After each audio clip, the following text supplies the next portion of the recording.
ये समझते हैं। Plea of guilty bye the accused and his conviction on such plea is provided in various sections of the code. Plea of guilty का जो concept है friends वो CrPC के बहुत सारे सेक्शंस में दिया हुआ है, यानी प्ली ऑफ गिल्टी का जो कॉन्सेप्ट है अलग अलग सेक्शंस में कहीं ना कहीं दिया ही हुआ है। इसलिए इसका एग्जैक्ट मतलब हम इतना निकाल सकते हैं, प्ली का मतलब होता है तर्क देना, गिल्टी का मतलब होता है दोषी करार देना, यानी खुद को जब दोषी करार दे दे कोर्ट के सामने तब हम बोलेंगे प्ली ऑफ गिल्टी। ठीक है, पुलिस के सामने कबूल कर रहा है तो कन्फेशन है, लेकिन हम अगर कोर्ट के सामने, मजिस्ट्रेट के सामने अगर कहता है या सेशंस कोर्ट के सामने एक प्रोसीजर कंप्लीट होने के बाद, प्रोसिक्यूशन का एविडेंस खत्म होने के बाद या उसके पहले अगर ये गिल्टी प्लीड करता है, एक प्रोसीजर पार्ट में गिल्टी करता है अपने आप को प्लीड, तब उस कंडीशन में हम कहते हैं प्ली ऑफ गिल्टी। तो यहाँ देखिए कहां पर ये प्रोविजंस है, द लॉ जो सेक्शंस यहाँ पर है देखिए, सेक्शंस 228 सबसेक्शन 2, 229 सेशंस के केस में, सेशन ट्रायल के केस में, उसी तरीके से सेक्शन 240 का subsection 2, 241 warrant case by magistrate, उसके अलावा सेक्शन 251, 252 समन केस के मामले में, इसके अलावा सेक्शन 262 सबसेक्शन 1 और 263 सबसेक्शन जी समरी के केस के मामले में। तो ये जो सारे प्रोविजंस आपको है यहाँ पर क्या है, प्ली ऑफ गिल्टी का जिक्र है। तो टोटल कितने पार्ट है हमारे पास, 4 पार्ट है। अगर आप ध्यान से देखोगे तो वे 4 पार्ट्स। देखिए ये रहा आपका ए, ठीक है, ये रहा आपका बी, ये रहा आपका सी, ये रहा आपका डी। तो ये देयर आर 4 पार्ट्स जहां पर की प्ली ऑफ गिल्टी होता है। ठीक है, वन मोर टाइम, सेशन के मामले में 28 और 29, 228, 229, वारंट के मामले में 240, 241, 240, 241, समन के मामले में 251, 252, और उसके अलावा समरी के मामले में 262, 263, 1 और जी। ओके, अब यहाँ पर वो बात जो मैंने भी जस्ट कुछ देर पहले बोली उसको आपको मैं यहाँ क्लियर कर दे रहा हूं कि आपको जो भी सेक्शंस यहाँ पर दिए गए हैं, चाहे वो it may be a sessions trial, it may be a magistrate trial, it may be a warrant trial, it may be a summons trial, it may be a summary trial, चाहे कहीं भी कुछ भी दिया गया हो उससे कोई फर्क नहीं पड़ता है। It is not obligatory, one more time, it is not obligatory but discretionary with the court to convict the accused. So it is not obligatory कि भैया अगर यहाँ पर दिया है तो accused को convict करना ही करना है। It's not compulsory, it's not mandatory, उल्टा rather it is discretionary with the court to convict the accused। इसका मतलब बड़ा क्लियर है, देखिए यहाँ पर लिखा भी गया है, not withstanding, यानी तो पर भी इस पर भी, not withstanding the plea of guilty, plea of guilty कहने के बाद भी, प्ली ऑफ गिल्टी का तर्क देने के बाद भी, this only means not with standing the plea of guilty the court may proceed. क्या बोलता है, the court may proceed with the trial. क्या बोल रहा है, the court may proceed with the trial. तो कोर्ट जो है कन्विक्शन नहीं करेगा, उल्टा वो प्रोसीड कर सकता है ट्रायल के साथ। So the court may proceed with the trial and take evidence, और एविडेंस भी ले सकता है, पर्टिकुलरली इन सीरियस मैटर्स। तो एविडेंस ले लेगा और आगे ट्रायल को प्रोसीड करेगा। ये जरूरी नहीं है कि उसको वहीं पर कन्विक्ट कर देगा, ये भी पार्ट बड़ा क्लियर रखिएगा। So the circumstances in which the court would be justified not to convict on such plea will be discussed. तो अब इस केस के अंदर हम लोग प्रेजेंटली हम लोग इसी में डिस्कस करेंगे कि भैया वो कौन कौन सी, ध्यान से सुनिएगा, बड़ा मजेदार पार्ट है ये। कहता है कि आपको सामने से कोई आके कह दे कि मैंने मर्डर किया है, आपको सामने से कह दे कि मैंने चोरी की है, आपको सामने से कह दे कि मैंने रेप किया है, बट स्टिल आप उसको कन्विक्ट नहीं करते। तो वो कौन सी परिस्थितियां होती, वो कौन से सर्कमस्टांसेज होते हैं जहां आप सामने बोलने पर भी, सामने प्ली देने पर भी, सामने गिल्टी डिक्लेयर करने पर भी अपने आप को, अक्यूज्ड को आप कन्विक्ट नहीं करते हैं, कहते चल बेटा तेरा ट्रायल करते हैं। तो वो कौन सी परिस्थितियां होती है, लेट्स सी, आगे देखेंगे। The discretion does not mean, अब जो यहाँ डिस्क्रेशनरी पावर कोर्ट का दिया उसके बारे में थोड़ा समझ लीजिए। डिस्क्रेशनरी पावर का मतलब ये नहीं है कि the court has no jurisdiction, court का जुरिस्डिक्शन नहीं है to convict the accuse solely on his plea of guilty, where there are proper safeguards against prejudice to the accused और miscarriage of justice। एग्जाम्पल के तौर पे समझिए, देखिए बड़ा सीधा सा फंडा है, कहता है कि देखो भाई, आप एक बात को समझिए, गौर करिए, सामने वाले बंदे को आपने पूछा कि बेटा बता तेरी ख्वाहिश क्या है, तू प्लीड करता है या नहीं करता है? उसने बोला जी मेरी ख्वाहिश तो है कि मैंने अपराध किया है, उसने बोल दिया प्ली गिल्टी, लेकिन स्टिल आप कह रहे हो कि नहीं नहीं चलो मैं तुम्हारा ट्रायल करता हूं, लगता है आपको कुछ मिला है क्या? ऐसे बोलेगा सामने वाली पार्टी, लगता है जज साहब को कुछ मिला है। ये सामने वाला बोल रहा है कि मैंने अपराध किया है, फिर भी जज साहब कह रहे नहीं नहीं तेरा ट्रायल चलाएंगे। व्हाई? क्योंकि जज को ये देखना होता है कि सामने वाले ने अगर बोला है तो हो सकता है अंडर प्रेशर बोला हो, कोई और रीजन रहा हो, there may be lots of reason, वो रीजन हम डिस्कस करेंगे।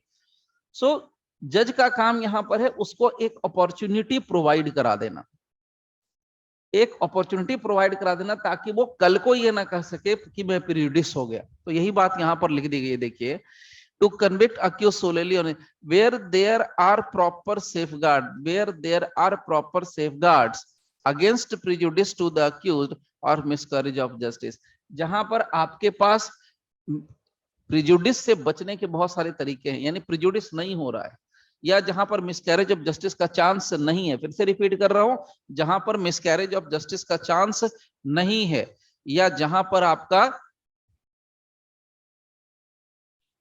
प्रेजुडिस होने का चांस नहीं है, तब आप आंख बंद करके प्ली ऑफ गिल्टी पर आप उसको गिल्टी प्लीड कर दो, कोई समस्या नहीं होती है।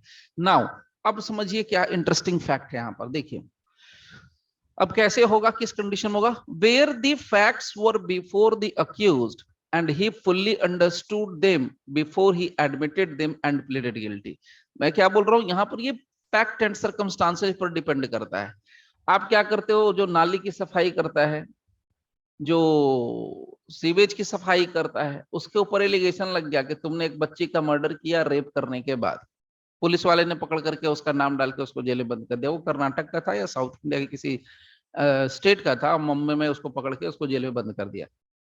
12-13 साल जेल काटने के बाद उसको कोर्ट ने कहा अरे ये तो बड़ी पाप कर दिया मैंने, बहुत बड़ा पाप हम लोगों ने कर दिया, ये तो आदमी निर्दोष है, इसको निकालो, जल्दी से निकालो। मतलब जिस आदमी को ये समझ में नहीं आ रहा, एक तो साउथ इंडिया का आदमी, प्रॉपर उसको लैंग्वेज की प्रॉब्लम, और उस आदमी को पकड़ करके आपने वहां बुक कर दिया 376 के मामले में, पॉक्सो लगा दिया उसके ऊपर, और उसके ऊपर पॉक्सो लगा करके 376 और बाकी 2-4 सेक्शन लगा के उसको जेल में बंद कर दिया। यहां पर क्या बोल रहा है, where the facts were before the accused, accused person के सामने तुमने फैक्ट रखा, and he fully understood them, क्या वो फुल्ली समझता है कि क्या हो रहा है उसके साथ, क्या बताया जा रहा है, क्या प्रोसीजर, कुछ तो नहीं जानता है। अरे पढ़े लिखे हम लोग हैं, जो हम लोग लॉ करके बैठे हैं, हम लोगों को तो पता नहीं, हम लोग तो रोज सीखते रहते हैं। और जो एक अननोन आदमी है, जो एक जिसने लॉ का LAW लॉ भी नहीं पता, उसको आप बता रहे हो कि ये प्रोसीजर है, चलो तुम्हारा हो गया, और पकड़ के जेल में डाल रहे हो, ये कहाँ का जस्टिस है भाई, ये तो मिसकैरेज ऑफ जस्टिस हो जाएगा।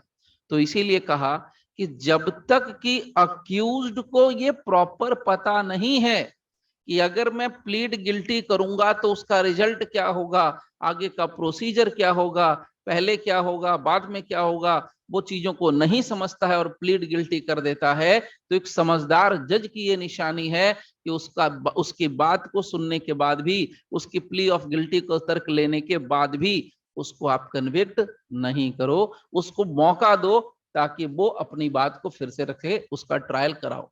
तो यही बात यहां पर है। लेकिन अगर वो कहता है कि मैं, अगर वो पढ़ा लिखा है, अब कोई लॉ जानने वाला बंदा है जो समझदार है, आपने सुना होगा शायद कुछ समय पहले, आज से 7-8-10 साल पहले की लगभग की बात है, कानपुर की एक महिला जज थी, उसका किसी अफेयर था लड़के के साथ, और वो एडवोकेट थे, जो उसके हस्बैंड थे सो कॉल्ड, वो एडवोकेट थे।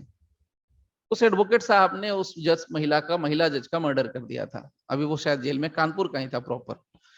तो अब जो आदमी लॉ समझ रहा है, अगर वो आदमी जाकर के कोर्ट में कल को कहता है जी प्लीड गिल्टी, तब तो खुशी खुशी कर दो आप, कोई समस्या नहीं है। इसीलिए यहाँ पर फैक्ट एंड सर्कमस्टांसेस बहुत चलते हैं और इसको आपको ध्यान रखना पड़ेगा, ठीक है। तो इसीलिए यहाँ पर एक पॉइंट याद रखिएगा fully understood them before he admitted them, यानी एडमिट करने के पहले कि मैंने अपराध किया है, गिल्टी प्लीड करने के पहले अगर वो चीजों को अच्छी तरीके से समझता है तब तो कोई समस्या नहीं है सर, फुल्ली अंडरस्टूड। दूसरी बात, where the facts so admitted clearly, यानी तथ्य इस तरह से एकदम क्रिस्टल क्लियर हैं, constituted the offence with which he is charge, जो अपराध जिस अपराध के लिए उसको चार्ज किया गया है उन चीजों को बहुत बारीकी से अच्छे से समझता है। In other words, where the accused admitted all the elements of the offence, मतलब अक्यूज्ड को पता है कि 376 क्या होता है, आईपीसी क्या होता है, पॉक्सो क्या होता है, 379 क्या होता है, आईपीसी क्या होता है, सब कुछ पता है उसको, तो आपको करने के लिए कोई नहीं रोक रहा है, आप जाके कन्विक्ट कर सकते हो। इसीलिए ऑप्शन क्या लिखा है, में, यानी कोर्ट का ये डिस्क्रिशनरी पावर है कि कोर्ट चाहे तो उसको कन्विक्ट कर सकती है और नहीं चाहे तो नहीं।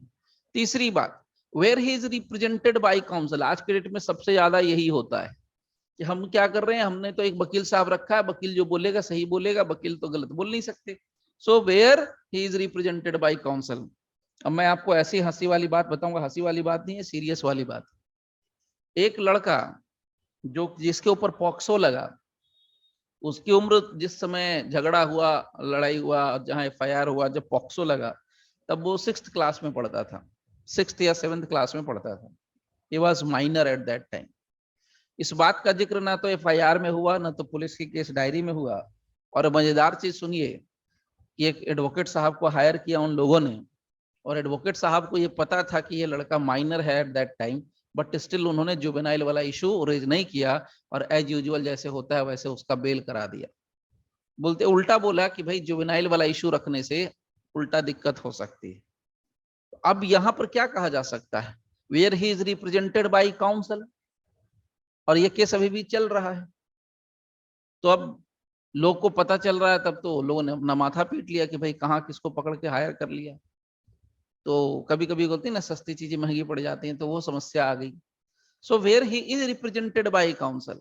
अब यहाँ पर जज साहब निश्चिंत रहते हैं, यहाँ पर ये लीगल है, यानी ये आपको सिर्फ बता दिया कि जहां पर अक्यूज पर्सन का रिप्रेजेंटेशन कोई एडवोकेट कर रहा है तो कोर्ट ये मान लेती है कि भैया एडवोकेट को रखा है तो सोच समझ के ही रखा होगा, एडवोकेट साहब को तो पूरा लॉ का नॉलेज होगा, एटलीस्ट जिस मैटर को डील कर रहे हैं, जिस प्रोसीजर के लिए आ रहे हैं, जो मैटर उनके पास में द केस इन हैंड जो है उसका तो प्रोसीजर उनको पता होगा।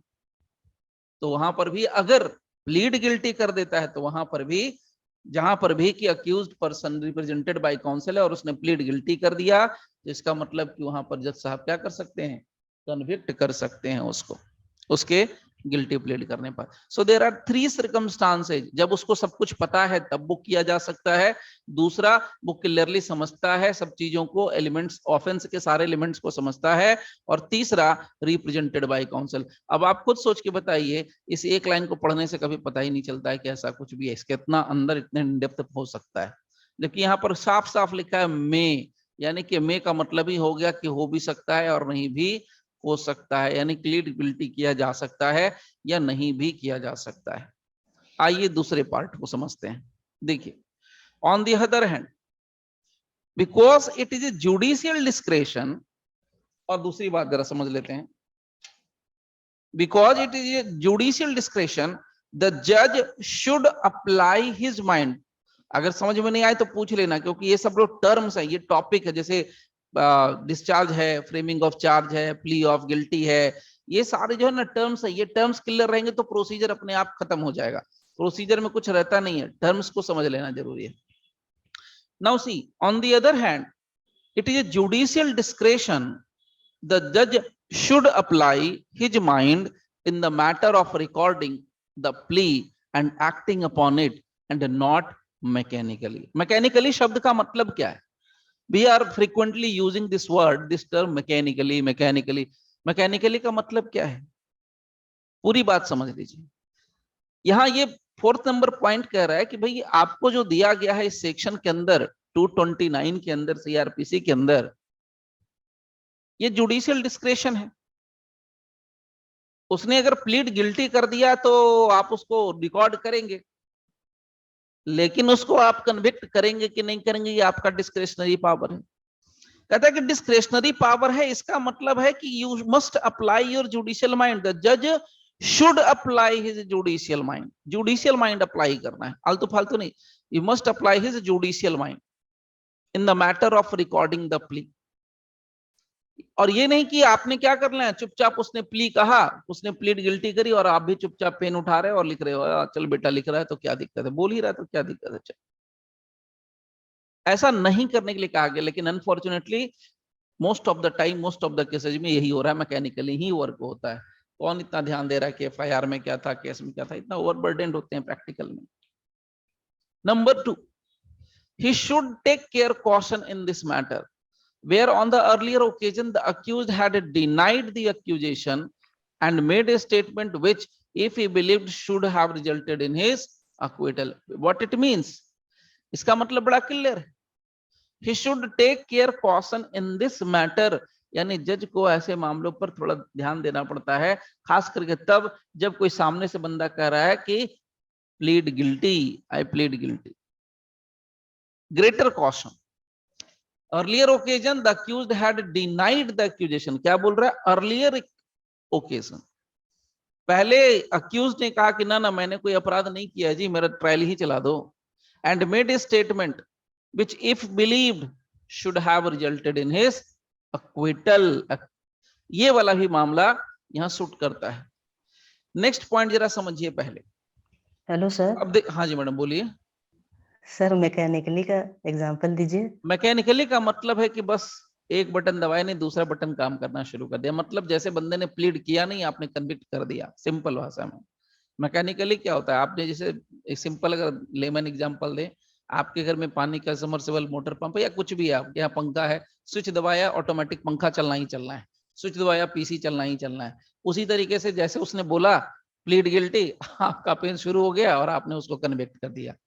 उसने बोला नहीं कि प्लीड गिल्टी और आपने कन्विक्ट कर दिया, उधर ओके और इधर नोटिंग, चलो भैया conviction. Okay, now see the stage for pleading guilty for the purpose of applying section 229, one more time ध्यान से समझिएगा, हर वो पार्ट बता रहा हूं जहां पर ये कहा गया ना कि मे इन हिज डिस्क्रेशन, तो डिस्क्रेशन का मतलब क्या है, कब हो सकता है, ये आपके इंटरव्यू में बड़े काम की चीज है, ठीक है।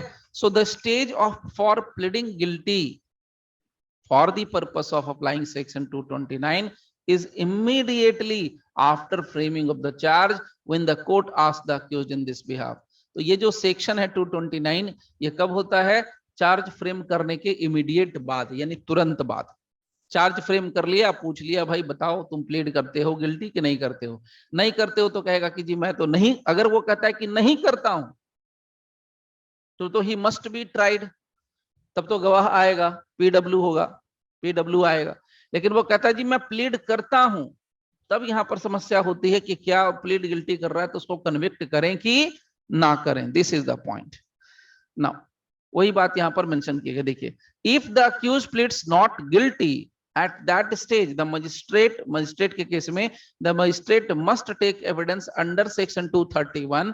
if the accused pleads guilty after some prosecution witness have been examined, the court cannot apply section 229। so stage पर फोकस कर रहा है ये, यानी 229 किस स्टेज पर काम करता है, इस पॉइंट को जरा समझ लीजिए।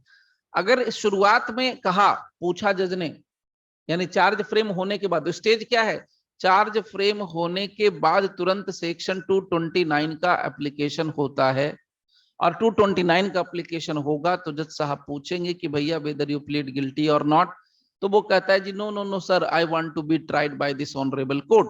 ओके ग्रेट, तो you want to be tried by this honourable court, अच्छा है, बहुत अच्छा है, तो तुम्हारा ट्रायल चलाते हैं। So prosecution has started his evidence, अब प्रोसिक्यूशन ने अपना एविडेंस लाना शुरू कर दिया।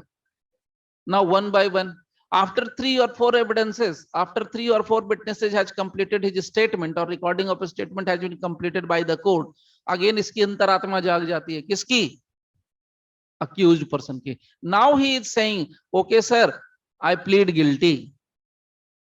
अब 4 गवाह गुजर जाने के बाद अगर कहता है प्लीड गिल्टी, अब ये क्वेश्चन बना के पूछेगा तो दिमाग की बत्ती फ्यूज हो जाती है, जल्दी नहीं फ्यूज हो जाती है। 4 गवाह गुजर गए, उसके बाद बोलता है जी जनाब प्लीड गिल्टी, तो क्या आप वहीं पर सब कुछ रोक करके कहेंगे चल बेटा तेरे को करते हैं कन्विक्शन? तुमने कर ही तो दिया प्लीड गिल्टी, अब क्या समस्या है? When the accused is solely or when the accused is pleading guilty, what is the problem and where is the problem? We can convict him. It is a discretionary power given under section 229. Then section 229 says, no, this is not the particular stage. This is not the stage. ये आपको शुरुआत में करना था, उसने जब कह दिया तो कह दिया, अब आपको पूरी बात करनी पड़ेगी, आपको ट्रायल ही चलाना पड़ेगा झक मार के। समझ गए बात को? ये चीज यहां पर कहे, the court can not apply section 229 and convict the accused immediately on such plea. In such a case the court will have to complete the prosecution evidence and then acquit under section 232 upon a consideration of the prosecution evidence along with the admission of the accused। तो समझ में आ रही बात? ये कितना मतलब जितना सीधा लग रहा था कि एक लाइन का मैटर है 229 चलो हवा में उड़ा देंगे, स्टेज का पता करना होता है। स्टेज कब होगा, किस स्टेज पर करेंगे, किस स्टेज पर नहीं करेंगे, ये बहुत बड़ी चीज होती है। ये रैपिड रिवीजन में हम लोग नहीं कवर कर पाते हैं, कोई नहीं कवर कर पाएगा कि कब करना है, किस स्टेज पर करना है। ये सब आपके मेंस के क्वेश्चन के पॉइंट से आता है। चलिए आगे चलिए, नेक्स्ट पॉइंट देखिए, conviction plea of guilty when can be made. अब सुनिए ध्यान से, बड़ा इंटरेस्टिंग पॉइंट है। Conviction plea of guilt when can be made, कब कन्विक्शन किया जा सकता है? अभी तक तो मैंने आपको यह बता दिया कि कब नहीं करना है, कब नहीं करना है। अगर उसको पता ही नहीं है फैक्ट एंड सर्कमस्टांसेज का, उसको पता नहीं है कि क्या होने वाला है अगर मैं प्लीड गिल्टी कर लूंगा, अगर वो लॉयर की तरफ से रिप्रेजेंट हो रहा है तब भी वो, ये सारे सिचुएशंस आपको शेयर किए। अब यहाँ सीन बनता है कि conviction plea of guilt when can be made. बहुत क्लियर कहते हैं, when the facts were before the accused and he fully understood। वही बात फिर से रिपीट हुई, अगर अक्यूज्ड पर्सन को फुल्ली अंडरस्टूड है, अगर अक्यूज्ड पर्सन पूरी बात को अच्छे से समझता है और समझने के बाद वो कहता है जी जनाब I plead guilty, he fully understood them before he admitted, before he admitted, before he admitted, before he pleads guilty। admitted मतलब यहां गिल्टी प्लीड करने से, तो वो एडमिट कर रहा है, उसके पहले ही कि उसको बता दिया गया कि देखो ये चीज होगा, ये होगा, ये होगा, उसको सारे कॉन्सिक्वेंसेज बता दिए गए। तब कहता है and pleaded guilty he may convicted on such plea.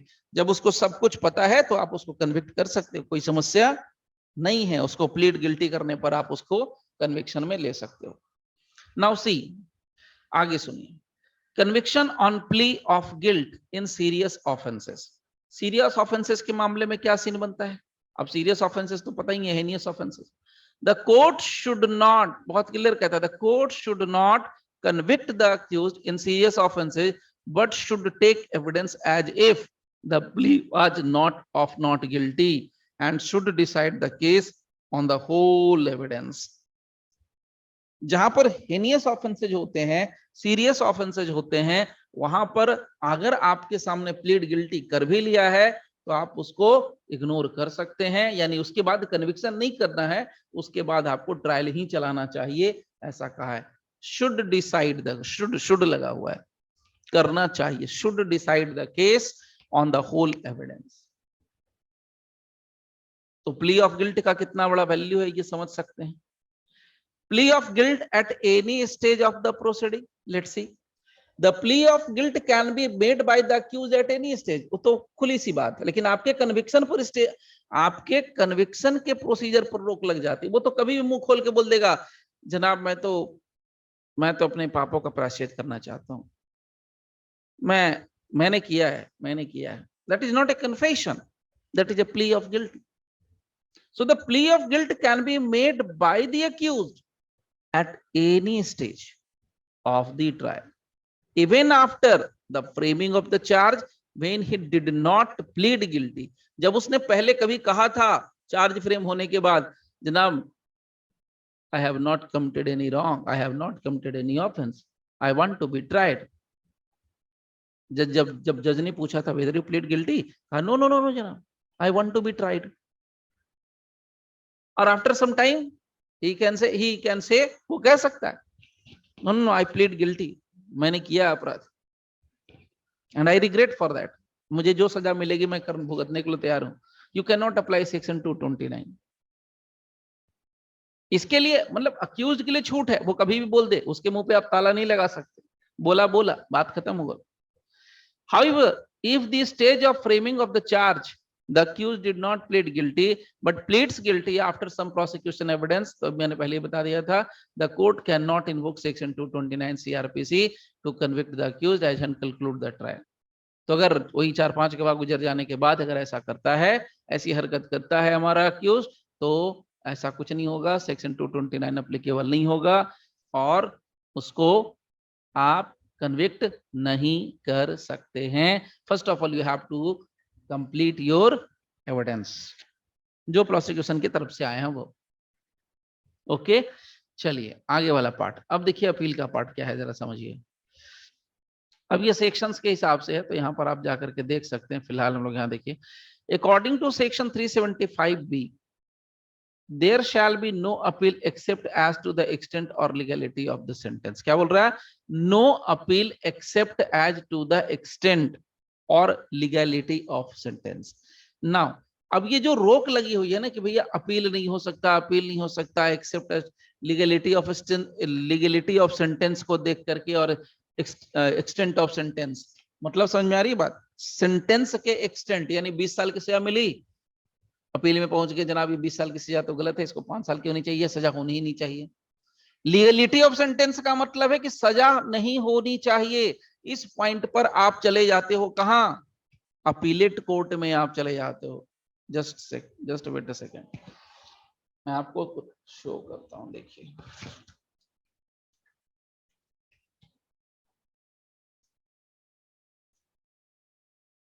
देखिए, ये रहा आपके सामने section 375 clause number B,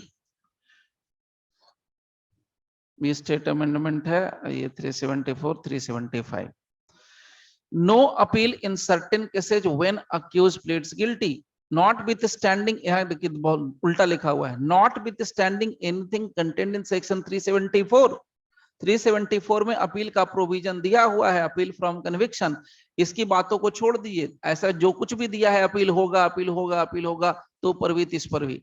where an accuse has pleaded guilty, देखिए ध्यान से, where the accused has pleaded guilty, तो कहां कनेक्ट कर रहे हैं हम लोग? कहां 229 है और कहां 375 है? देखिए कनेक्शन क्या मजेदार शानदार कनेक्शन है। अब यही जब सेक्शंस को आप जब मिला के पढ़ते हैं ना, तभी आपका आंसर कंप्लीट होता है, चाहे आपकी प्रैक्टिस कंप्लीट होती है। तो you have to read 229 with 375 of the CrPC. अब कहता है where an accused person has pleaded guilty and has been convicted. ध्यान से सुनिए, क्या खतरनाक टर्म है, दिमाग लगाएंगे तब सीख पाएंगे। कहता है कि अगर अक्यूज ने गिल्टी प्लीड किया था और कोर्ट ने उसको कन्विक्ट भी कर दिया था, there shall be no appeal. लेकिन अब एक बात सोचिए, where the accused has pleaded guilty but the court has not convicted him, whether this section will be applicable, section 375 will be applicable? The answer is no। ये पूरी बात complete होनी चाहिए, पूरा कंडीशन फुलफिल होना चाहिए, then and then only section 375 will be applicable। मतलब बंदे को आपने मौका दिया, प्लीड गिल्टी और नॉट गिल्टी में, उसने कहा जी मैं प्लीड करता हूं गिल्टी, और सुन करके जज साहब ने बड़ी खुशी से मैकेनिकली कर दिया कि चल भैया तेरे को कन्विक्ट कर देते हैं, तो फिर आपका 375 का जो प्रोविजन है नहीं एप्लीकेबल होगा। यहां there shall be no appeal. लेकिन अगर जज साहब ने सुना और कहा नहीं मैं तो तुम्हारा ट्रायल ही चलाऊंगा, नो अपील। अब तो यहां अपील हो जाएगी इफ द कन्विक्शन, छोड़ दीजिए इसको। सो मुद्दे की बात अब आपको यहां पर समझ में आ जानी चाहिए। There shall be no appeal except as to the extent or legality of the sentence. So appeal नहीं होगी, एक्सेप्ट यहां पर लिख भी दिया है, as to the extent or legality of the sentence. यहां साफ साफ सब कुछ मेंशन कर दिया है, यही बात वहां पर मेंशन है, एक्सेप्ट एज टू लीगल। देखिए अब ये आज ना आपको मैं लिख के भी ज्यादा जरूरत नहीं पड़ेगी, जहां पड़ेगी वहां मैं खुद ही आपको लिख के दे दूंगा। यहां पर आपको लिखने वाला पार्ट नहीं है, जहां होगा आई विल टेल यू। ठीक है, तो अभी आपको सिर्फ कंसंट्रेशन के साथ सुनना है, क्योंकि अब आपको इसमें इंडियन एविडेंस एक्ट पूरा मतलब बोलते हैं ना धूम मचा के आएगा। इंडियन एविडेंस एक्ट इसमें आएगा, बहुत डीपली आएगा, और मैं डीपली बता भी दूंगा, ये नहीं कि ऊपर से बता दूंगा। अभी आपका फायदा क्या होगा, आप तो कहेंगे कि सर सीआरपीसी में टाइम लग रहा है, तो सीआरपीसी में आपको एविडेंस भी बता रहा हूँ। तो सीआरपीसी के साथ एविडेंस भी, आपका जो पार्ट अटैच होता है एविडेंस लेने का, वो सारा क्लियर होगा, यानी कि CrPC plus evidence you are studying दोनों, ठीक है। So don't worry. Now see, अब आगे की बात जरा समझिए। तो दो बातें यहां पर इन्होंने बड़ी क्लियर कर दी, अपील होगा कि नहीं होगा, यानी कि अगर एक बार बंदे ने कर दिया प्ली ऑफ गिल्टी तो अपील होगा कि नहीं होगा। तो यहां पर उसके लिए कहा, सबसे पहले लिया किसको, 375 को, कहता है नहीं कोई अपील नहीं होगा, सिर्फ अपील होगा एक्सटेंट और लीगलिटी ऑफ सेंटेंस पर, कि जज साहब ने जो इसको सजा दी, अब वो खुद ही कह रहा है ना, अगर देखो ध्यान से समझिएगा, अगर उसने प्लीड गिल्टी किया, जज साहब ने उसको कन्विक्ट कर दिया, तो सेक्शन 375 क्लॉज नंबर बी के अकॉर्डिंग अब कोई अपील नहीं होगी। मान लीजिए कि जज साहब ने कन्विक्ट करने के बाद उसको 10 साल की सजा दे दी, तो इस बात पर अपील हो सकती है कि जनाब ऐसे मैटर में जहां पर बंदे ने खुद ही अपने आप से प्ली कर लिया है, गिल्ट कर लिया है, प्ली ऑफ गिल्ट कर लिया है, वहां पर 10 साल की सजा देना जायज नहीं है, इसको 3 साल की सजा होनी चाहिए, 2 साल की सजा होनी चाहिए, या आप ये कह सकते हैं कि जनाब बिल्कुल सजा होनी ही नहीं चाहिए, ये बिल्कुल सजा देना कहीं से किसी पॉइंट से जायज नहीं है, इट्स नॉट ए लीगल, ठीक है। तो इस पॉइंट पर आप अपील कर सकते हो, बाकी चीजों पर अपील नहीं कर सकते हो। Number 2, the foregoing bar, bar means रोक, ये जो रखा हुआ है, रोक लगा हुआ है ना 375 वाली की अपील नहीं हो सकती है, ये वाली bar. So the foregoing bar will not however apply in the following cases, इन मामलों में ये जो रोक लगी हुई है ना कि अपील नहीं होगी, अपील नहीं होगी, अपील नहीं होगी, यहाँ जो आपको 2 नंबर पॉइंट बता रहा है, इसमें कह रहा कि अपील होगी तो भैया होगी, यहाँ कह रहा अपील होगी तो होगी, तो कहां होगी, कहते हैं where the accused shall therefore be entitled to appeal, क्या बोल रहा है, जहां पर accused shall therefore be entitled to appeal against conviction, जहां पर अक्यूज्ड पर्सन इंटाइटल्ड होता है अगेंस्ट कन्विक्शन, कन्विक्शन के अगेंस्ट में अपील फाइल करने का on merit as well. Now see, देखिए, where the plea of the accused does not amount to a plea of guilt, one more time, where the plea of the accused did not amount to plea of guilt, यानी कि जो उसने plea किया वो plea of guilt के अंदर नहीं आता है। For example, owing to his own mistake of law, यानी जहां मिस्टेक ऑफ लॉ की वजह से उसने खुद ही से कह दिया कि जी हाँ मैंने अपराध किया है, मैं गिल्ट मानता हूं, तो इस मामले में कुछ नहीं हो सकता, ये वाली बात यहां पर आ रही है। तो यहां पर क्या होगा, अपील हो सकता है, यहां पर कह रहा therefore be entitled to appeal against conviction, तो अपील होगा, बाकी मामलों में नहीं होगा।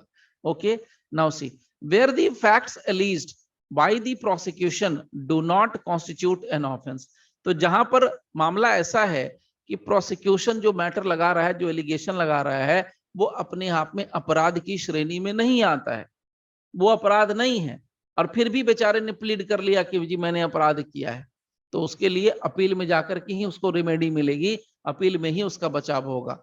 और the offence for which the charges has been framed, ऐसे अपराध के लिए, मान लीजिए कोई ऐसा मामला है जैसे 497 एडल्ट्री, अब एडल्ट्री ऑफेंस नहीं रहा आईपीसी के अंदर, अब अगर कोई जज साहब चार्ज फ्रेम कर दें एडल्ट्री के पॉइंट पर, तब क्या होगा, और बंदा भी कहे हाँ जी मैंने किया है, अक्यूज ने कह दिया हाँ जी मैंने एडल्ट्री करी है, अब की रही है तो करी है, छिपाना क्या, मैंने किया है एडल्ट्री, जोश में बोल देता है, और जज साहब ने भी एडल्ट्री के ऊपर चार्ज फ्रेम कर दिया, तो क्या होगा, सजा तो मिल जाएगी बेचारे को, लेकिन अपील में क्या होगा, अपील में जाकर के उसको मुक्ति मिल सकती है। सो अपील यहां पर हो सकता है। Now see, where appeal has been filed by the government for enhancement of the sentence and notice under section 373 subsection 3 has been served on the accused to show cause, तो ये वाला भी मामला क्लियर है।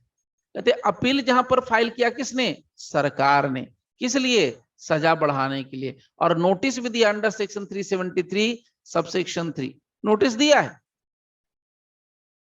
Accused person, has been served to on the accused to show cause, तो वैसे मामलों में अपील हो सकता है। क्यों, क्योंकि जो हमारी लाइन है ओपनिंग लाइन, वो क्या कह रहा है, for going bar will not however apply, यानी जो रोक है अपील नहीं होने की, या अपील तुम नहीं कर सकते हो, अपील तुम नहीं कर सकते हो, ये रोक है। अब इस रोक को हटा देता है सबसे, ये पॉइंट नंबर 2, ये कहता है भैया ऐसे मामलों पर रोक नहीं लगेगी, ऐसे मामलों पर अपील होगी तो होगी।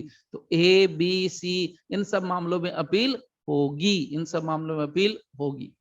तो किस मामले के लिए अपील होगी? जहां पर सीधे सीधे तौर पर हमारा जो अक्यूज पर्सन है उसने प्लीड कर लिया गिल्टी, तो उन मामलों में गिल्टी प्लीड करने के बाद उसके अपील में जा सकता है, वो अपील फाइल कर सकता है। ओके, चलिए आगे चलते हैं नेक्स्ट पॉइंट की तरफ। देखिए, no plea of guilt applies appeal lie on merits. फिर से रिपीट कर रहा हूं, no plea of guilt, guilt का प्ली नहीं, अपील लाई ऑन मेरिट्स। अब ये क्या मत चक्कर है भाई, देखो द बेस्ट पार्ट जो है ना वो मैं आपको शेयर कर रहा हूं इसका, ठीक है। The appellant accused has the right to appeal on showing that there was in fact no plea of guilt। फिर से रिपीट कर रहा हूं, the appellant accused has the right to appeal। Accuse person को राइट टू अपील है, very good, accuse person को right to appeal है on showing that there was in fact no plea of guilt. अगर वो ये दिखा देता है, दर्शा देता है, कोर्ट को कन्विंस कर देता है कि जनाब मैंने तो कोई गिल्ट फिल्ट किया ही नहीं, मैंने तो प्ली दिया ही नहीं गिल्ट का, मैं तो कही नहीं रहा था कि मैंने अपराध किया है, मैं तो I want to be tried. अगर वो ऐसा साबित करता है, शो करता है, तब।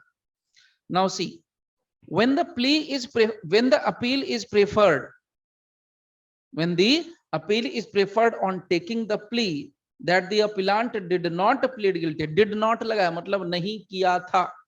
So when the appeal is preferred, appeal is preferred, अब appeal prefer कर दिया, when the appeal is preferred and appeal prefer करने के बाद का सीन क्या बनता है वो देखिए। appeal is preferred on taking the plea that the appellant did not plead guilty,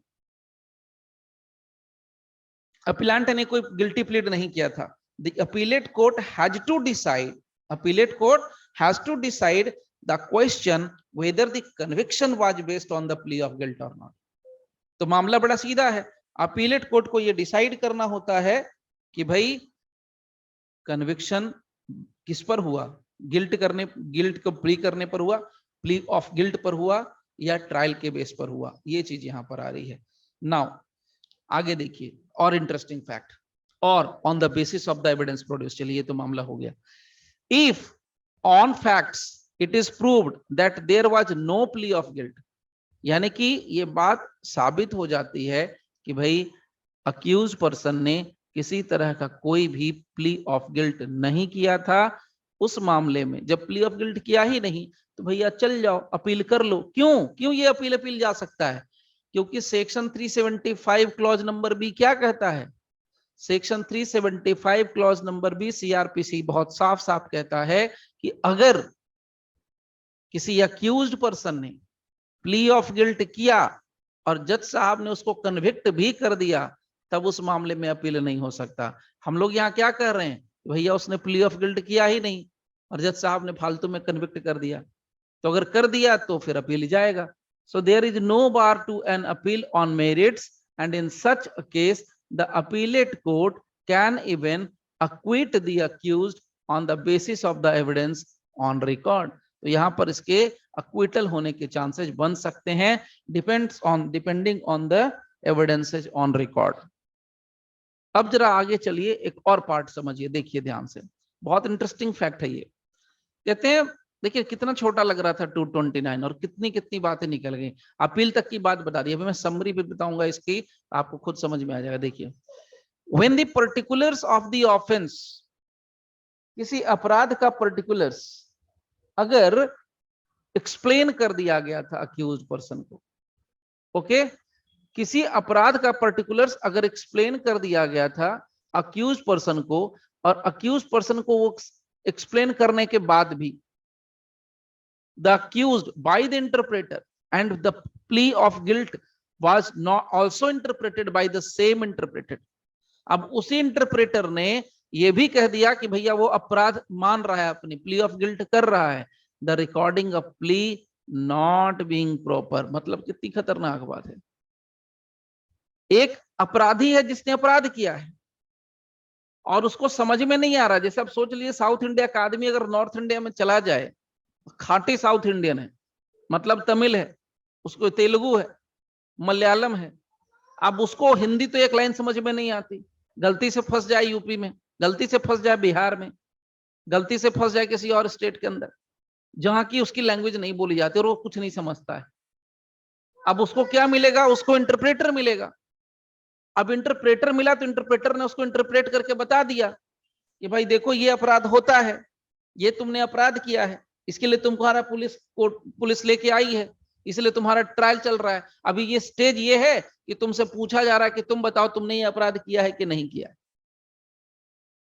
उसको ये बताया गया। तो यहां पर क्या बोला गया, when the particulars of the offense were explained to the accused by the interpreter, उसकी दुभाषा होते हैं ना, बाइलिंगुअल, जो दो भाषा समझता है।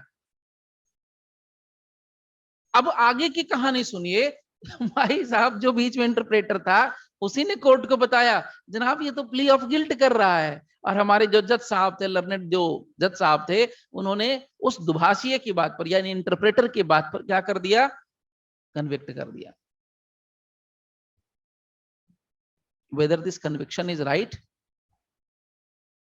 the conviction was not right. The conviction declared invalid by the Supreme Court. ये नहीं चलेगा। अब ये मत बोलना कि सर 1966 का केस है, 1973 में तो मेरा सीआरपीसी है। अरे सर सीआरपीसी नया हो पुराना हो, कंटेंट आपको पता होना चाहिए, कंटेक्स्ट यानी जो प्रसंग है वो आपको पता होना चाहिए।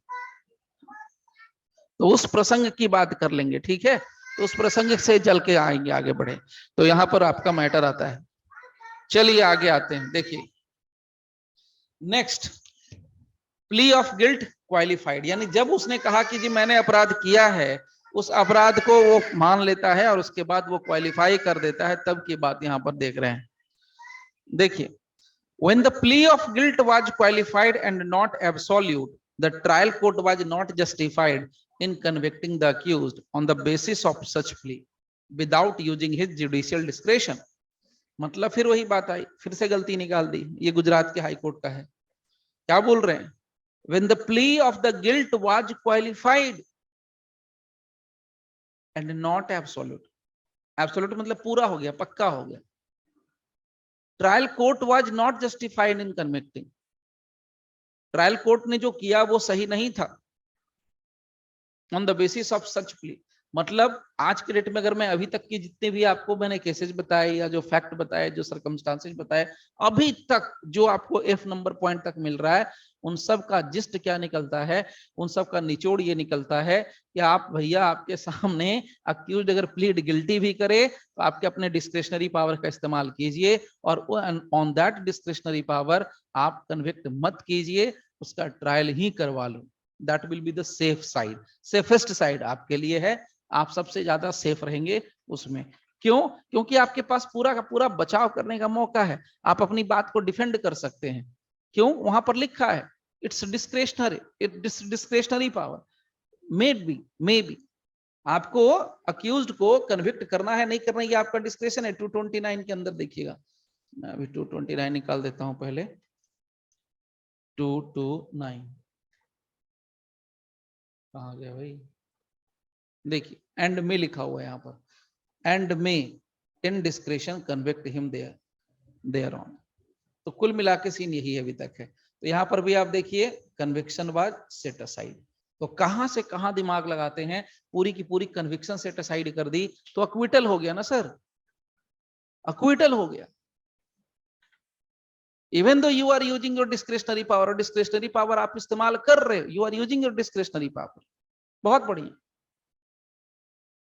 लेकिन डिस्क्रिशनरी पावर का इस्तेमाल करना है तो आपको कन्विक्ट करने के लिए नहीं करना है, आपको ट्रायल चलाने के लिए करना है। तो बहुत सारे जज कहते हैं चल भैया जब कह रहा है तो एक केस खत्म ही हो जाएगा, अच्छा है ना कि केस जल्दी खत्म हो जाए।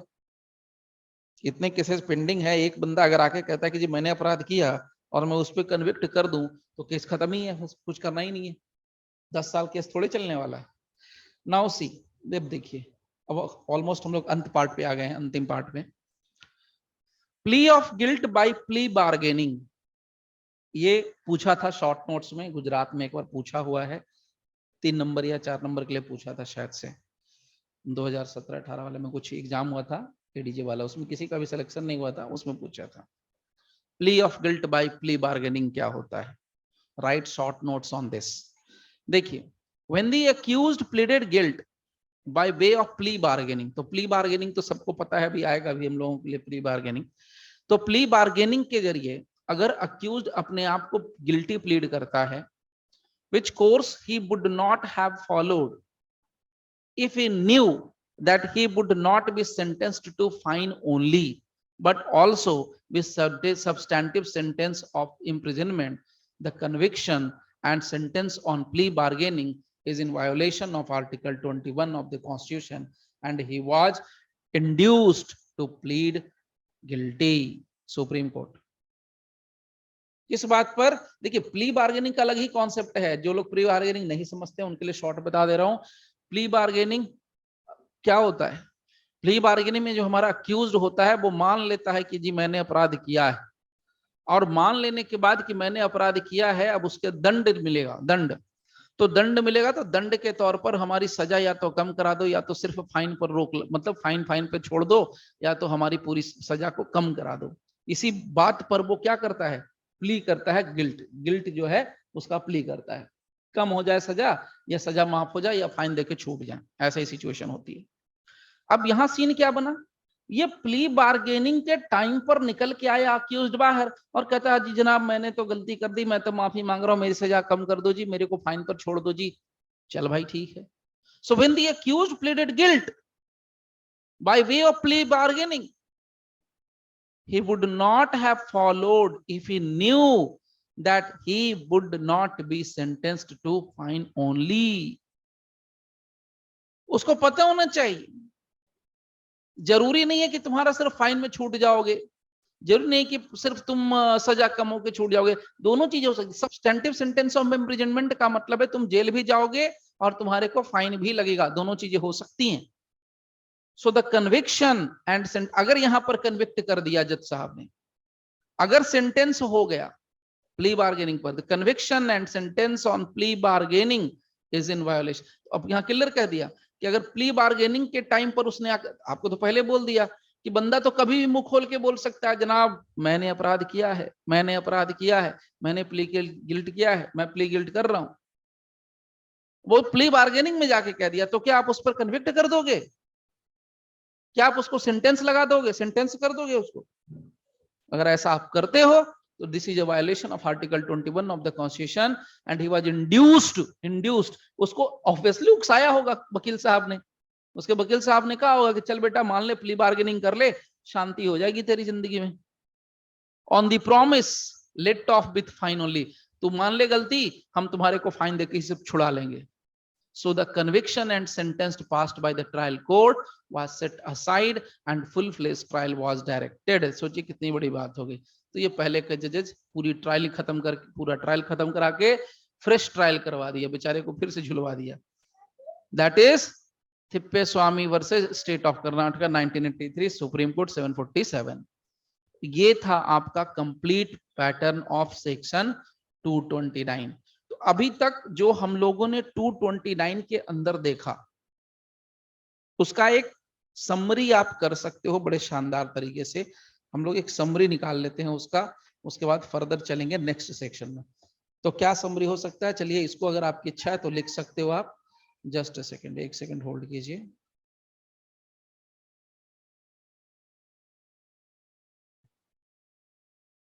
तो इसमें से जो जो पार्ट्स है ना वो जरूरी जो बात है वो मैं आपको शेयर कर ही रहा हूं साथ के साथ, ठीक है। नाउ सी, आते हैं नेक्स्ट पॉइंट पर। No plea of guilt appeal lie on merit. अगर कोई प्ली ऑफ गिल्ट नहीं है तो मेरिट पर अपील लाई करेगा। और यहां पर अगर आप देख पा रहे हो तो यहाँ प्ली ऑफ गिल्ट क्वालिफाइड। हाँ सर बोलिए, क्या दिक्कत है बताइए, जो भी दिक्कत है बताइए। गुड मॉर्निंग सर, ये आपने ये लिखवाया है ना सर, वो प्ली ऑफ गिल्ट कन्विक्शन होगा। हाँ, सीरियस ऑफेंसेस के मामले में क्या होगा सर? वहां पे भी नहीं, सीरियस ऑफेंसेस के मामले में यहाँ देखिए साफ साफ मेंशन कर दिया है, ये रहा कहाँ गया ये? ये क्वेश्चन है ना सर, ये 3-4 जो आपने लिखवाए हैं नीचे, कौन सा क्वेश्चन सर?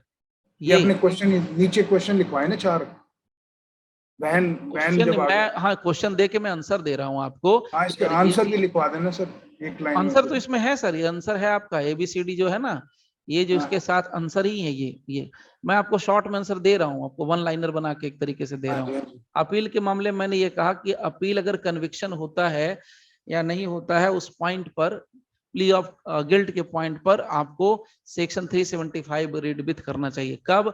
यदि अपील में हम कब जा सकते हैं? तो कहता है कि प्ली ऑफ गिल्ट हुआ, बंदे ने प्ली ऑफ गिल्ट किया और उसके ऊपर कन्विक्शन अगर हो जाए, तब हम अपील में नहीं जा सकते हैं, तब कोई अपील नहीं होगी। सिर्फ लीगैलिटी और एक्सटेंट ऑफ सेंटेंस पर बात होती है, मतलब सजा देना जायज था कि नहीं था। इसके अलावा सजा जितनी मिली है वो उतना सही है या गलत है।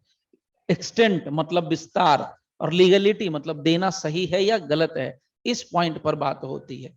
ठीक है, तो 229 रेड विथ 375 यहां पर करना होता है। आइए आगे, मैं बता दे रहा हूं आगे भी। इसके अलावा क्या था, ये तो सीरियस ऑफेंसेस निकल गया। Plea of guilt at any stage of proceeding, ये मैंने बता दिया था कि स्टेज तो किसी भी स्टेज पर किया जा सकता है ना, तो यहां पर लिख दो भाई, आप लोगों को डाउट नहीं होना चाहिए। प्ली ऑफ गिल्ट किसी भी स्टेज पर होता है, एट एनी स्टेज, किसी भी स्टेज पर किया जा सकता है। नाउ अपील की बात हो गई, ठीक है। नाउ अपील के बाद no plea of guilt, appeal lie on merit. मान लीजिए कोई no plea of guilt, no plea of guilt, no plea of guilt, appeal lies on merit, तो कॉमा देके अपील लाइज ऑन मेरिट। बड़ा सीधा सा फंडा है। प्ली ऑफ गिल्ट नहीं किया तो अपील मेरिट पर चलेगा, ये वाला पार्ट है। So the appellant accused has the right to appeal on showing that there was in fact no plea of guilt. तो नो प्ली ऑफ गिल्ट है तो अपील होगा, प्रोवाइडेड कि हमारा अक्यूज्ड पर्सन है उसको ये बताना पड़ेगा कि जनाब मैंने प्ली ऑफ गिल्ट किया नहीं। दूसरी बात, अगर मैंने प्ली ऑफ गिल्ट किया तो वो कमबख्त अपराध था ही नहीं, जैसे 497 IPC, वो अपराध था ही नहीं, उसके लिए मैंने प्ली ऑफ गिल्ट कर लिया, ये वाला पार्ट। ठीक है, तो इस पार्ट के यहां पर आंसर है। Now F, plea of guilt qualified. तो प्ली ऑफ गिल्ट क्वालिफाइड क्या है?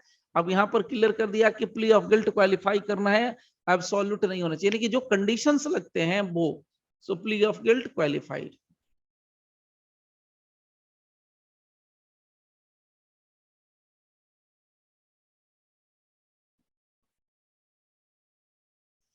नाउ नेक्स्ट, अब आइए plea of guilt by plea bargaining. तो प्ली बार्गेनिंग, तो यहां पर आप लिख सकते हैं plea of guilt, plea of guilt in plea bargaining.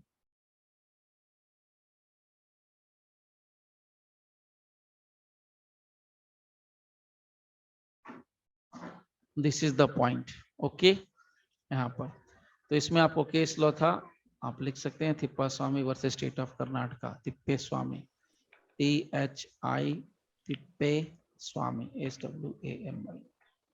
Sir हाँ जी मैडम बोलिए। Sir when the plea of guilt was qualified, sir इसका क्या क्या मैडम? मतलब है सर? क्या क्या फिर से व्हेन बोलिए। The plea of guilt was qualified, हाँ, सर when the इसका मतलब क्या है सर? ये वाला क्वालिफाइड और एब्सोल्यूट दो टर्म है, पहले इसको समझ लीजिए, ठीक है। क्वेश्चन अच्छा है। क्वालिफाइड और एब्सोल्यूट का मतलब क्या है? क्वालिफाइड का मतलब है कि सेक्शन 229 के अंदर जैसे ही उसने कहा कि वेदर यू प्लीड गिल्टी, जज साहब ने कहा वेदर यू प्लीड गिल्टी, उसने कहा कि ठीक है जी मैं तो गिल्टी प्लीड करता हूं, लेकिन मैंने जो अपराध किया उसका प्ली करूंगा ना। आप मेरे ऊपर 374 लगा रहे हो, 37 जो भी सेक्शन 10-5 सेक्शन लगा रहे हो, तो जो अपराध मैंने किया मैं उसके लिए कर रहा हूं, बाकी के लिए नहीं कर रहा हूं। That is what is qualified.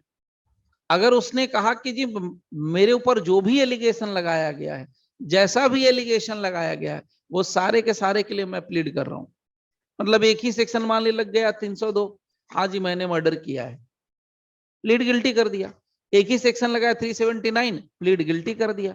एक ही सेक्शन लगा 420, प्लीड गिल्टी कर दिया। एक ही सेक्शन लगा 376, प्लीड गिल्टी कर दिया। So what is that? ये एब्सोल्यूट हो गया। एब्सोल्यूट का मतलब कंप्लीट। यहां पर क्या बोल रहा है? When the plea of guilt was qualified. Qualified का मतलब वो मानता है कि मैंने अपराध किया, लेकिन वो कंप्लीट नहीं मानता कि मैंने सारे अपराध किए। तुम मुझे पकड़ के जबरदस्ती किसी भी अपराध में लपेट दोगे, मैं लपेट लूंगा अपने आप को? नहीं, वो देखता है, समझता है कि जो बड़े बड़े अपराध है वो मैंने नहीं किए, छोटे छोटे अपराध मैंने किए, मान लेता है। 379 किया है जी, 420 नहीं किया है, तो 379 420 उस तरीके से देख रहा है। तो अब समझ में आ रहा है, एब्सोल्यूट का मतलब होता है कंप्लीट, और क्वालिफाइड Yes, का sir. मतलब कि एक तरीके से माना तो, लेकिन पूरी बात को नहीं मानता है। ठीक है, तो Yes, sir. Conviction set aside हो जाएगा सर। हाँ ये है केस। इस हाई कोर्ट के केस में कन्विक्शन सेट असाइड हुआ था। ठीक है, ये हाई कोर्ट के केस में कन्विक्शन सेट असाइड हुआ था। ये गुजरात हाई कोर्ट का केस है। तो जो जहां जैसा है वो, इस पर अभी कोई सुप्रीम कोर्ट का ऐसा कोई मैटर आया नहीं जो कि यहाँ पर आ जाए। ठीक है, चलिए, तो ये वाला पार्ट हम लोगों ने कवर किया 229 से। अभी मैं दे रहा हूं आप लोगों को एक छोटा सा ब्रेक, उसके बाद मिलते हैं सेक्शन 230 के साथ।